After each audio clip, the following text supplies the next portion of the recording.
Gérer ces activités de manière durable et responsable, c'est une priorité que s'est fixée la compagnie minière Guinea Alumina Corporation. Exploitatrice de la mine de bauxite de Sangaredi en Guinée, la compagnie prend en compte les besoins des populations avoisinantes. Elle veille à reproduire et à améliorer les conditions de vie des habitants qu'elle déplace pour pouvoir exploiter la mine.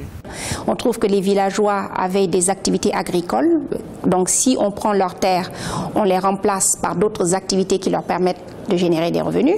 Ils sont recrutés au niveau de la mine, donc on fait du renforcement de capacité, on construit des écoles, on construit des hôpitaux, et ça c'est tout à la demande des autorités locales. Alors que le potentiel minier contribue à hauteur de 12 à 15% au PIB de la Guinée, qu'il génère 115 000 emplois directs et indirects, les experts estiment que seulement 15% des retombées économiques du secteur sont dépensées dans les actes prioritaires tels que l'éducation, la santé et l'accès à l'eau potable.